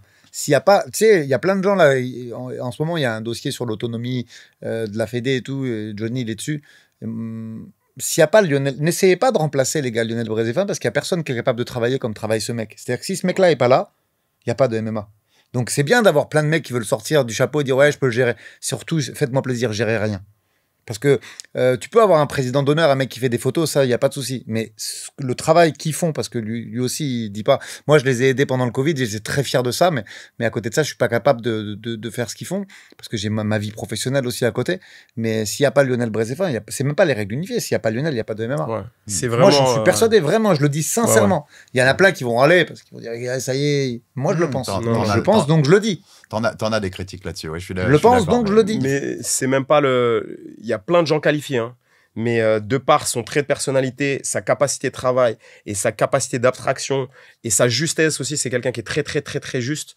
C'est la meilleure personne qu'on pouvait avoir pour le développement du MMA en France. C'est vraiment incroyable et je connais personne qui, à l'heure actuelle, peut abattre la quantité de travail qu'il fait avec la justesse qu'il a, un désintéressement total de toute fame et tout ça. Juste maintenant, en ce moment, il paraît un peu plus parce qu'il faut parler du projet pour qu'on tende vers l'autonomie, mais personne ne peut le remplacer de près ou de loin dans ce qui a été mis en place. Ça, c'est clair et net. C'est trop... Le mec, il est exceptionnel, quoi. C'est 1 sur 10 000. Il y a des John Danaher dans le MMA. Il y a d'autres entraîneurs et tout ça. Mais lui, c'est le John Danaher de la structuration fédérale. Et pour finir sur ce thème-là, mais vous qui avez été vus comme des pestiférés par cette époque-là, quand vous êtes, parce que vous l'avez été chacun et même ensemble, quand vous êtes avec le survêt de l'équipe de France dans des IMAF, là, ensemble, la fierté, moi, je suis très, très fier. La fierté, vraiment. Elle est grande. Pour ça, je voulais parler de cet épisode d'Italie à l'époque, parce que j'avais été vexé, tu vois. Mais tu vois, l'Italie, j'ai failli le faire, mais je ne l'ai pas fait. J'ai dit non. J'avais une proposition à un moment d'aller entraîner l'équipe FIGA d'Italie, puisque je parle la langue aussi, tu vois, et j'ai pas fait. Parce que je dis non, je reste avec l'équipe de France pour le moment. On verra plus tard, tu vois, dans quelques années, parce que c'est vraiment une fierté. Quand tu as la Marseillaise, les athlètes et tout, c'est une très grande fierté. Et tu le gères comme un collectif, France? Tu vois, Johnny, toi, par exemple, c'est des individus, ils font chacun leur compétence individuelle, mais tu le gères comme on est l'équipe de France, on vient faire briller la nation. Encore une fois, j'ai appris, Lionel, il travaille avec l'équipe de France de boxe anglaise. Du coup, j'ai appris sur le tard un petit peu tout ce que cela entraîne comme responsabilité, comme posture, etc. Moi, je suis coordinateur de l'équipe de France, mais souvent, je coach aussi. Et du coup, c'est une grosse responsabilité parce qu'en fait, tu dois à la fois travailler pour l'intérêt du groupe, de l'équipe, du pays, mais à la fois écouter les spécificités individuelles. Donc, j'ai peur, j'ai pas bien dormi, je me sens pas bien, il est fort, il est pas fort, etc., etc. Et donc, c'est des stratégies, il pourra dire Aldric, c'est des stratégies jusqu'à 2-3 heures du matin, chaque jour. C'est la pesée le matin, c'est l'enfer. Les gars, ils passent devant tout le monde. T'as les Kazakhs qui passent devant tout le monde, qui bousculent tout le monde. Enfin bref, c'est fou. Et puis c'est hyper rapide. Faut regarder les time, les tableaux, les tableaux, etc. pour pas perdre son tour, parce que si 3 fois on se fait pas appeler, si on se présente pas devant dans la zone d'attente, on est éliminé. Du coup, c'est très particulier. Moi, je me souviens, on a eu, sans dire son nom, un combattant poids lourd qui est devenu champion du monde, qui est arrivé 3 minutes C'était le dernier appel. Et il change, il met ses gants, pas de bande, coquille, protège-dents, il met la tenue, il combat, il se barre. Et tu vois, c'est des trucs championnat du monde, quoi, tu vois, poids lourd. 3 minutes, pas d'échauffement, hein, et après il se casse. Et des trucs de fou, Souil Areski, quand il a gagné, le petit, je l'entraîne depuis qu'il est petit, premier champion du monde junior français, la Marseillaise, le gars, il tape des Tchétchènes, il tape des trucs. Le petit, incroyable, quoi. Tu sais, c'est des émotions de ouf. Le Samba, pareil, Aldric, quand ils ont coaché avec Lionel, ils ont ramené une foison de médailles incroyable, tu vois. Donc, Nicolas Hoth, la découverte, enfin, je le connaissais déjà, mais travailler avec lui, écouter comment Aldric coach, Christophe Zafreville, Lionel, les autres coachs des autres équipes. Puis, tu prends, tu vois, tu vas faire les réunions, tu écoutes comment ils coachent, comment ils se comportent, comment ils se portent, l'échauffement, quel échauffement en fonction de l'adversaire et tout. T'apprends tellement. Et puis en plus, tu sais que c'est pour l'intérêt du collectif, donc c'est dingue. Et aussi, faire comprendre aux athlètes qu'ils ont une responsabilité. C'est l'équipe de France, les gars. C'est l'équipe de France, les gars. Donc vous devez bien vous comporter, mettez vos vêtements équipe de France et tout, quand on en a, et tout ça. Donc voilà, mais c'est fou. Et puis quand la Marseillaise résonne à la fin sur la première place du podium, alors là, c'est la cerise sur le gâteau, quoi. C'est génial de voir cette évolution et de ce qu'il est devenu ce sport. Et le symbole, je le disais aussi, c'est que la plus grande organe du monde, l'UFC, elle sera là pour la 4e fois en septembre à Paris. Et c'est l'occasion de rappeler, Aldric, que Winamax est notre partenaire sur les émissions Aldric NRB et Jab Culture depuis quelques semaines et accompagne le développement de la chaîne. On vous rappelle que Winamax vous rembourse votre premier pari en cash si celui-ci est perdant dans la limite de 100 € et vous offre un bonus de 10 € supplémentaires en cash avec le code JAB10. Les rappels aussi habituels, Aldric, le jeu de l'argent est interdit aux moins de 18 ans. Les jeunes qui nous écoutent, on déconne pas avec ça. Et pour les autres, on joue de façon responsable, on ne mise pas l'argent qu'on peut pas perdre, on fait ça juste pour se mettre un peu de fun en plus si on veut, mais on reste responsable dans sa gestion du jeu, c'est important. Et donc on va parler de cette UFC Paris dont on parlait récemment et des cotes du main event qui sont alors les cotes précoces, elles vont évoluer, on en reparlera d'ici là, Aldric. On rappelle Nassourdine Imavov contre Caio Borraio, combat très important pour Nassour qui est un combat de la ceinture, c'est sans doute le prochain challenger. Nassourdine Imavov 1,50, Caio Borraio le brésilien 2,35. Ça vous paraît crédible et qu'est-ce que vous pensez du match-up, Aldric? Ouais, les codes sont crédibles. Après, j'ai envie de rajouter un duel dans le duel. Nicolas Hoth contre Pablo Socupira. Tu vois, en fait, c'est presque, ils font peur un peu ces mecs parce qu'ils ont des résultats de ouf. Donc là, il y a Prates qui a perdu. Ça a un peu dédiabolisé le truc. Mais ils font peur parce qu'il l'a réclamé, il dit qu'il a travaillé dessus. Donc il y a un petit peu d'angoisse, mais du supporter. Hein. Après, je pense que même si les deux coachs sont très talentueux, il y a trop d'écart de niveau. Voilà, moi c'est mon avis sur l'analyse brute comme ça, vite fait. On développera quand on sera près de l'event, mais je pense que Nassour est beaucoup trop fort pour Caio. Mais j'ai quand même envie de voir de quelle façon ils vont l'approcher, avec quel game plan. Je te fais juste une toute petite annexe. S'il arrive à faire le premier round de Brendan Allen, ça peut changer la donne. Voilà, c'est juste, je jette ça comme ça avant de faire une passe D à Johnny, mais ouais, si Caio il arrive à faire le premier round de Brendan Allen, c'est pas le même niveau, ils se sont affrontés en grappling, il l'a fumé Caio. Ok, mais sinon Nassour au-dessus pour toi. Ouais. Johnny, pareil, gestion de l'espace, gestion du temps, état d'esprit dans la difficulté. On sait que Nassour il arrive à rebondir des situations difficiles tout en restant calme, donc vraiment un gros avantage pour Nassourdine. En plus, j'aime beaucoup, je connais très très bien Nicolas Hoth et Nassourdine, donc pour moi, ils sont en avant, mais attention parce que devant, ils peuvent sortir une stratégie très très forte, donc j'ai hâte de voir le combat. Je soutiens Nassourdine à 200% et Nico aussi, donc voilà. Ouais, je le vois aussi au-dessus pour le coup, Nassourdine face à un Caio Borraio, mais pas facile. Le match est vraiment pas facile. C'est intéressant, intriguant, mais bien sûr qu'on est biaisé. Mais le combat est intéressant. Et puis au moins, il sera à la maison, il sera soutenu par son public. C'est ça. Dans une soirée qui aura quand même des airs de France-Brésil. Il y a plusieurs combats France-Brésil, donc on sera là pour soutenir comme un peu des petits rappels de football, mais on sera là pour l'équipe de France. En tout cas, voilà, on vous le rappelle, 6 septembre, Accor Arena de Bercy, le 4e édition de l'UFC Paris. Imavov Borraio, c'est ce gros main event. Donc on a parlé de cette UFC Paris et de son main event, et je voulais vous demander, parce que c'était notre thème juste avant, je veux finir là-dessus, jusqu'où il ira, ce MMA, les gars? Jusqu'où il peut monter? Johnny, tu disais tout à l'heure, ce MMA, il est installé, mais il ira au JO? Il ira à l'école? Je sais que vous avez un projet qui commence à être en place. On enseignera bien le MMA à l'école? Enfin, jusqu'où tu le vois monter? Alors, une grosse fierté, parce que ça, c'était mon boulot. Lionel Brézéfin m'a dit, OK, il y a plusieurs groupes qui travaillent sur le MMA dans les écoles. Est-ce que tu peux écrire 8 séances par cycle? Donc, tout, c'est école, maternelle. Tu connais le système français, école, maternelle, primaire, collège, lycée, université. Et donc, on a écrit les séances, on les a proposées. Ça a été accepté. Il y a eu plusieurs établissements pilotes. Et donc, là, là, maintenant, ça va se propager dans les écoles. Donc, c'est top. Et au-delà du côté un peu symbolique, c'est énorme. Parce que ça veut dire que les gamins, ils vont valider des grades, comme avant en judo, au sein de leur école. Et du coup, ils ont déjà une première attache, une première accroche avec le MMA. Les parents et l'éducation nationale aussi. Donc, en fait, on a créé le terreau propice au développement d'athlètes de très, très haut niveau dès l'école. Donc, c'est pas un petit truc, hein. C'est énorme. Pour moi, c'était ce qui nous manquait, hein. C'est vraiment c'est même en avance sur... Là, du coup, on peut être en avance sur les États-Unis, parce que je rappelle qu'aux États-Unis, en universitaire, il n'y a pas de MMA. On en a parlé. Donc, on a déjà parlé. Donc, t'imagines le bond en avant qu'on peut faire là-dessus si on a des petits qui ont démarré ça à 4-5 ans. Ouais. C'est extraordinaire. Moi, je te dis, j'ai été, je pense que vous avez vu, mais en Nouvelle-Zélande. Ouais, c'est ouais. maintenant inscrit dans les cursus scolaires. Quand j'avais lu ça, j'ai dit, mais C'est génial. il faut ça, en fait. Il faut ça. Et puis pour démocratiser que c'est un vrai sport. Que c'est un vrai sport pour le coup, avec ses possibilités de passer ces étapes une par une. C'est quand même extraordinaire. Il est assez pro, le MMA, selon vous, aujourd'hui, en France? On en a parlé aussi parfois, Aldric, qu'il manque de professionnalisme sur certaines choses. J'aurais besoin de réfléchir un peu plus, mais si, comme ça, à brûle pour point, pour dire, je pense que je vais parler de moi, je dois gagner des points de professionnalisme sur plein de trucs, sur la gestion de l'équipe, sur la gestion du management, le choix des combats, la communication avec les différentes instances. Donc, pour pas parler des autres, je parle de moi, c'est mieux, parce que les autres, je les vois de l'extérieur, j'ai pas tous les éléments. Et du coup, je pense qu'on doit se professionnaliser. Les formations sont importantes. La formation continue est importante. Le management, j'aimerais qu'il y ait un diplôme qui permette, au moins avec des formations qui permettent de niveler et de créer les minima, même si ça peut être contourné par plein de manières différentes, mais ce serait vraiment important. On en avait parlé avec Aldric il y a un moment, il était à l'initiative fortement de ça déjà. Et puis, les combattants aussi. Les combattants, parce que souvent on parle des coachs et des structures, mais je pense que la professionnalisation du combattant est importante. C'est-à-dire de savoir, et en plus c'est marrant que tu me poses cette question-là, parce que nous à l'US Métro, c'est ce qu'on est en train de faire. C'est un jeune club, 2 ans et demi, c'est petit, et du coup c'est pas beaucoup.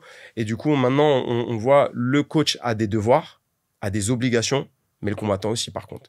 Et du coup, la gestion de ses réseaux sociaux, la communication qu'il a avec son staff, la constance pour suivre les programmes, etc., la gestion de sa vie personnelle en dehors, extra sport de combat, etc., je pense que cette professionnalisation est super importante et elle n'est pas encore assez développée. On y arrive, il y en a qui le font, mais je pense qu'on est encore pas au balbutiement, mais peut-être encore au début de ça. Même s'il y a beaucoup de combattants, tu regardes un Morgan Charrière, c'est juste ouf, ou Taylor, tu vois. Mais il y a ces aspects-là. Donc, au niveau des coachs, bien sûr, et au niveau des combattants, il y a des steps à gagner aussi pour aller vers plus de professionnalisation. Ouais. Aldric, ton avis là-dessus? Moi, je vais être encore plus cash. Le mec qui vient de parler est le mec qui a aujourd'hui la plus grosse structure de MMA en France. C'est-à-dire que l'US Métro, c'est jeune, mais en termes de surface disponible, de qualité des intervenants, la lutte, les tapis de lutte, la cage et tout, aujourd'hui, pour moi, Johnny est numéro 1. Nico, il fait de l'excellent travail en jonglant un petit peu salle sur salle. Il y a encore, il ne faut pas l'enterrer, le MMA Factory, hein, puisqu'ils sont à l'actualité. Cyril, on va en parler lundi, annoncé pour faire une ceinture, oui. Donc voilà. Mais en dehors de ça, moi, tu sais que je reporte toujours mon annonce et que j'espère vraiment qu'on va pouvoir parler la semaine prochaine de l'ouverture d'une nouvelle salle. J'espère qu'on pourra en parler peut-être jeudi prochain au prochain Jab Life. Mais voilà, donc oui, on est à Pailleul pour le moment. En fait, je vais te dire, Aldric, tu le sais, que les premières fois que quelqu'un vient au Boxing Squad, il se dit, il hallucine. S'il se dit, vu le niveau où tu as monté tes élèves, il se dit, c'est ça la structure avec laquelle il bosse? Parce que pour le moment, on est obligé de faire un peu tout de façon dissociée. Le MMA, ils le font avec moi dans ce club-là. La prépa physique, ils la font là où il y a des partenariats, que ce soit au Maccabi ou que ce soit ailleurs, au Métropolitane pour Manon, ou Jérôme qui prend aussi les mecs à Monaco, tu vois. Donc aujourd'hui, on a des structures efficientes, mais où le gars, il est obligé de faire 90 km dans la journée en aller-retour, tu vois. La cryo, il l'a fait d'un côté. Donc moi, mon but, c'est de centraliser ça. Par contre, là où je rejoins Johnny, c'est qu'à partir du moment, moi, j'espère pouvoir l'annoncer et dire en 2026, on a ça sur place, avec les intervenants qu'il faut, avec des Flavio Santiago, avec des Hassan Endam, avec des Jérôme Vollerin. Mais il y aura du coup, le haut niveau entraînera aussi des obligations de la part des combattants, parce que ça aussi, c'est important. J'essaye de jongler, moi, les investisseurs, parce qu'il faut de l'oseille pour faire tout ça. On parle d'1 million d'euros. Moi, je ne les ai pas sur mon compte. Tu veux m'en prêter un peu, Alex? Ça ira. Tu vois, mais... tout ça, ça demande beaucoup d'argent, mais à côté de ça, il y a effectivement des devoirs pour le combattant et ne pas céder. Parce que c'est ça maintenant, ils sont convoités, nos gars. par les influenceurs, par les mecs qui veulent, les journalistes aussi. Il y a toujours des journalistes qui sont néfastes, qui viennent pour chercher du buzz. On a vu cette fameuse photo de Morgan, je crois qu'il a porté plainte d'ailleurs, qui illustrait un trafic de drogue, s'il te plaît. Tu vois où ça va loin quand même. On ne citera pas le média parce qu'il le mérite pas. Il mérite même pas qu'on les cite, mais tu vois le truc. On en est encore là aujourd'hui. Ouais. Je suis complètement le mec, d'accord. il fait une photo avec sa communauté pour vendre ses trucs et on l'associe à un trafic de drogue en région Provence, ou je sais pas où. Donc il y a encore il faut encore bien se caler là-dessus. La com, ça joue aussi. Ils répondent trop vite encore, les combattants. Tu sais, ils sont tellement flattés d'être sollicités qu'au lieu de passer vers une concertation de leur entourage, ah ouais, c'est bon, ça je le fais, c'est super. Calme-toi. On va regarder, on va signer un truc comme qu'on va un retour sur image avant publication. Il y a encore, il faut faire très attention encore. Parce qu'on a encore des gens qui veulent du mal à ce sport. Ouais, c'est vrai. Et n'hésite pas à mettre un petit coin pour des podcasts Jab Live dans la nouvelle salle. Comme ça, on sera sur place pour faire des choses avec les gens qui passeront comme Johnny.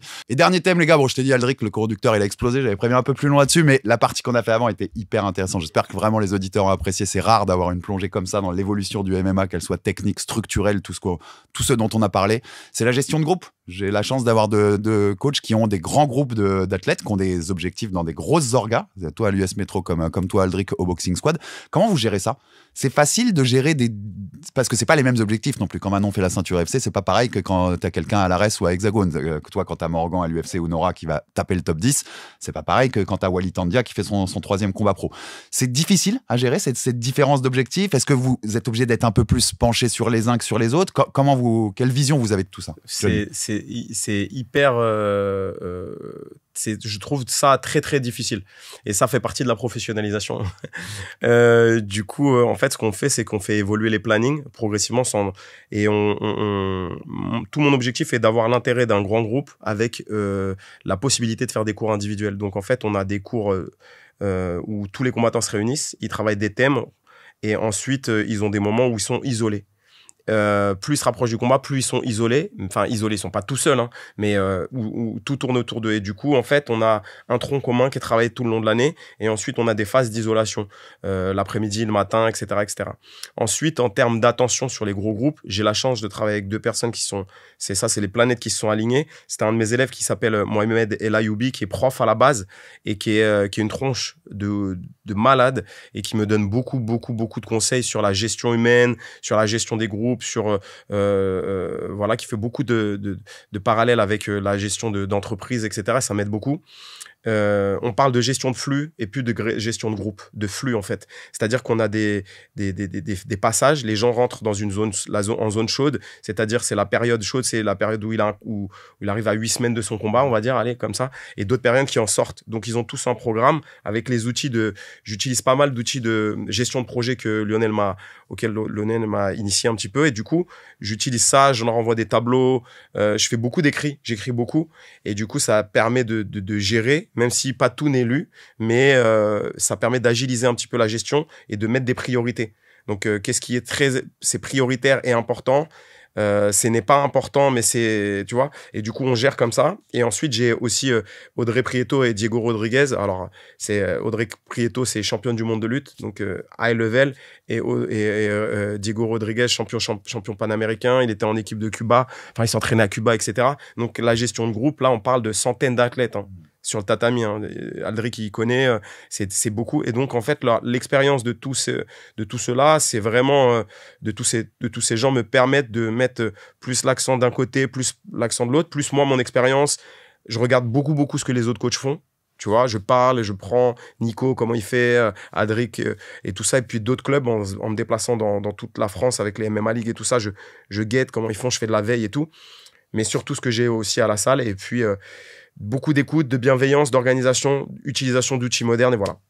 Aldric, toi, cette gestion-là? C'est très commun, hein, mais l'entraînement du matin est collectif, mais des fois, je peux m'appuyer sur des Jean-Marc Toesca, des Jérôme Bollerin pour pouvoir me détacher sur un mec qui va faire le camp. Moi, j'essaye de me prioriser sur les mecs qui font un camp. Quoi qu'il arrive, si ça se chevauche, on ajuste, tu vois, mais l'entraînement global qui sert à pousser le niveau général, il est fait par Jean-Marc. Maintenant, je commence à mettre aussi Flavio dans la boucle et je suis super content de le faire parce qu'il a un savoir qui est exceptionnel. Et voilà, je pense que pour résumer, il faut être capable de déléguer. Il faut être capable d'avoir quelqu'un de très pointu sur la gestion et la planification de la charge de travail. Parce qu'aujourd'hui, c'est un vrai sport de haut niveau. Tu peux pas faire les choses comme ça. Tu vois, il y a des zones rouges, il y a des journées qui sont très dangereuses, tu vois, qui sont accidentogènes. On peut risquer la blessure parce qu'on est tendu, donc il faut être encore plus derrière. Et voilà, je pense que une fois que si tu as les hommes pour déléguer, après, moi, je veux pas un énorme groupe non plus. Tu vois, là, aujourd'hui, il y a une dizaine d'athlètes qui sont certains sur la route de l'UFC, d'autres qui en sortent, comme Kevin, par exemple. Mais on va avoir très vite de l'actu pour Kevin aussi. Et à partir de là, voilà, si tu as des gens costauds derrière toi avec qui tu peux déléguer, c'est tout à fait faisable. En tout cas, c'est un super thème de job culture. C'est quoi, on va faire un thème entier là-dessus parce que cette gestion aussi au cas par cas et comment vous gérez ça avec les coachs, on en fera soit tous les deux, soit quand on aura un autre coach ou Johnny quand il reviendra dans le coin. C'est un super thème pour ça. Monsieur Johnny Frachet, merci. C'était passionnant cette émission qu'on vient de vivre. Aldric, toujours merci d'être présent pour Jab Life, Jab Culture et Aldric Herbie. Lundi, on fera la preview de Nora Cornol à Las Vegas. C'est ce combat très très important et on parlera, tu l'as évoqué rapidement, mais on parlera bien sûr de Cyril Gane contre Thomas Spinal. C'est fin octobre à Abu Dhabi. C'est très important pour le MMA français avec cette 3e chance de ceinture incontestée chez les poids lourds pour Cyril. On sera tous derrière lui et on commencera à en parler, même si on aura bien le temps d'en parler d'ici octobre. Merci Johnny, merci Aldric. On se retrouve très vite. Merci à tous sur Jab Life pour des nouvelles émissions et interviews. Ciao, ciao.